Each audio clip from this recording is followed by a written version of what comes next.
Okay, so after reviewing the patch notes myself, I kind of want to go over the Season 10 ones and talk about how I feel about everything. And overall, I would say, honestly, this is a pretty lackluster season. But there is a couple good things to talk about, I guess, so I want to go through them anyways. And now we start with Seer, and I just want to start out by saying it's literally a better Bloodhound. After a lot of the community was complaining about Bloodhound, I'm not too sure why they would release a legend that's very similar but better. But you know, it is what it is. His passive Heartseeker. Visualize and hear the heartbeats of nearby enemies. So I saw in the trailer that when you aim down your sights, you get little dots on your crosshairs that show where enemies are left to right. So after all the Bloodhound complaints, it's pretty cool to see that we have a Call of Duty weapon attachment as a legend, as a passive as well. So that's always cool to see. It's tactical, summon micro drones to emit a focused delayed blast that goes through walls, revealing enemies, and to interrupt. So this is Revenant and Bloodhound combined into one legend. And I believe this is on a 30-second cooldown from what I remember. I'm sorry for not sounding too optimistic, but it's really disheartening to see a legend like this come into the game. I feel like game sense gets rewarded less and less when all the legends will give you game sense for you. I think this tactical should be his ultimate alone, because this is way too strong for a tactical and it gives way too much value. And his ultimate creates a spear of microdrones to reveal footsteps of enemies moving quickly. So I know you can crouch inside of his ultimate, and if you're crouched inside of it, then your footsteps won't be revealed, and you also can't shoot, or you will be revealed. But personally, this isn't that big of a deal. I think the problem is that this is worse than his tactical, and it's going to be on a longer cooldown, so I'm not too sure what the point of this was. And then of course he is a recon character, so he can scan beacons, but that's fine. There's nothing overpowered with that. A lot of legends do that already.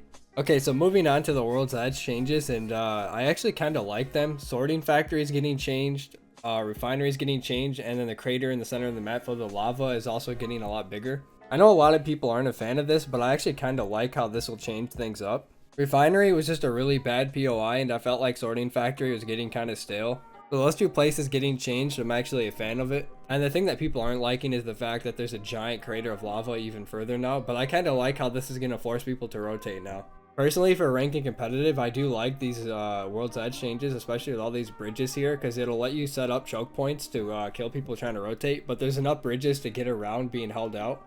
I feel like all the high ground that was over here before was really annoying to have to fight.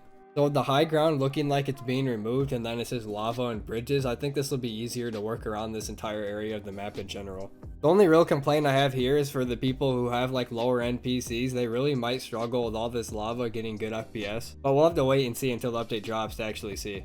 Now on to the new gun, the Rampage LMG. Now to non-fortified characters, this gun does 28 damage to body and 39 headshots.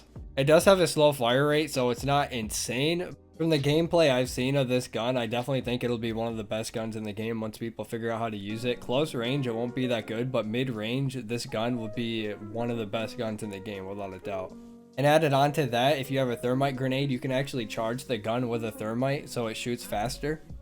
So kind of the feeling I'm getting from this gun is with a thermite, it's going to be a better Spitfire. And with how strong the Spitfire was this season already, I'm kind of scared to see this in game, but we'll have to wait and see how it goes.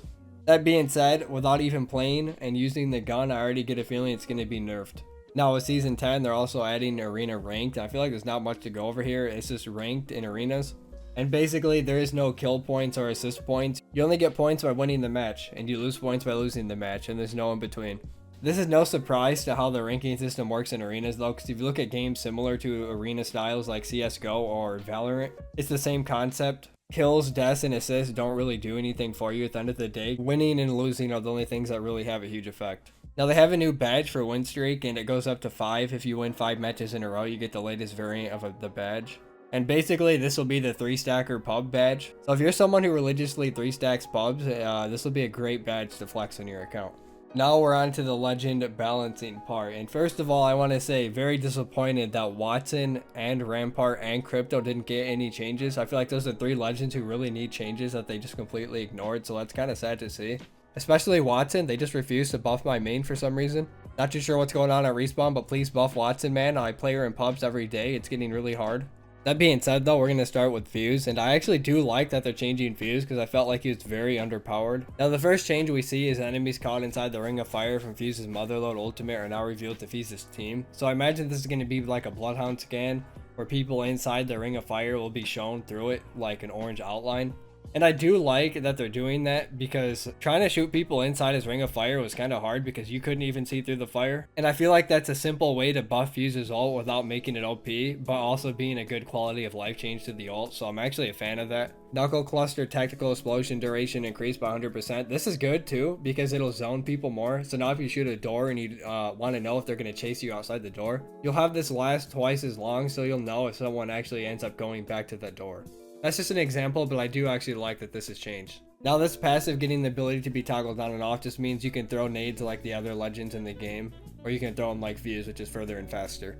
Overall, I would say these Fuse changes are all good. I do not have any complaints with any of them. Now moving on to Horizon, this will be very quick. They reduce the slow after the initial black hole pull. So after the black hole pulls you in, there's that slowness effect of trying to get out of it. And I imagine what this means is you'll just be able to get out of it a lot quicker, which is good. I think the black hole was super annoying to try to get out of. Now moving on to her gravity lift, it's going to be similar to how it was when she first released, which I think is a good thing if it's not as good, because I feel the way they nerfed Horizon in this season was kind of way too harsh and they kind of killed her as a character. So hopefully with this change, she'll become more meta again, because I do like her as a legend. I think she's fun to play, and hopefully it gives her a chance to come back into the meta a little more.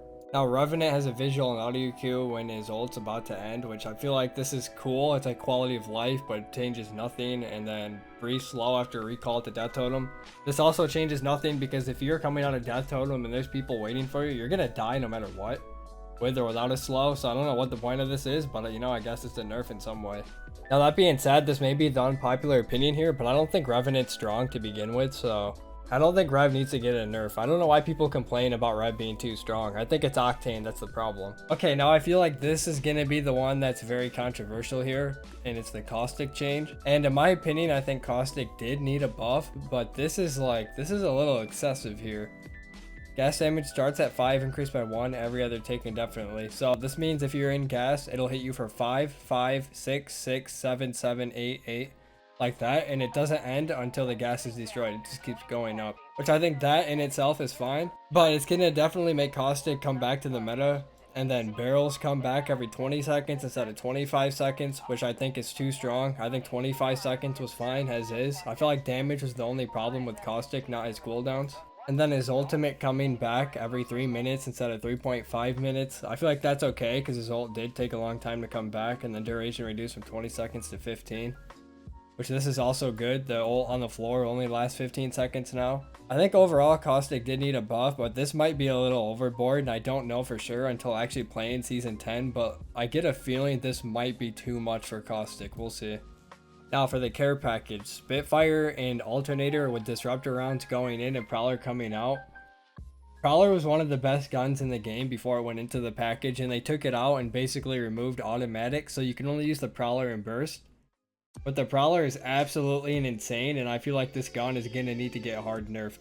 And for those who never played the game when Alternator Disruptor round was in the game, basically imagine having shields and then not having shields within 0.2 seconds. It's gonna be a fun time playing Star Wars. Now the new hop-up boosted loader, reloading near empty, increases reload speed and overloads the next mag with extra rounds.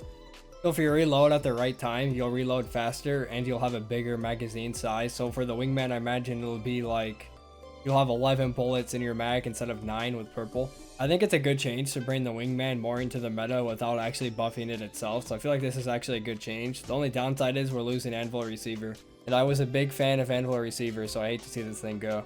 Now for anyone who didn't know before, the better rarity of your extended mag, the faster you would reload. You would actually reload faster based on your extended mag, but now stocks will be what defines how quick you reload, and it'll no longer be magazines, which is really weird, but I guess it's okay. I feel like it was an unnecessary change, but it's not a bad one. The L-Star change right here is kind of scary, because anyone who watches me knows I love the L-Star even before this. Now the L-Star will take extended energy mags, and based on your mag will determine how quickly it overheats. So if you have like a gold energy mag, it'll overheat a lot slower.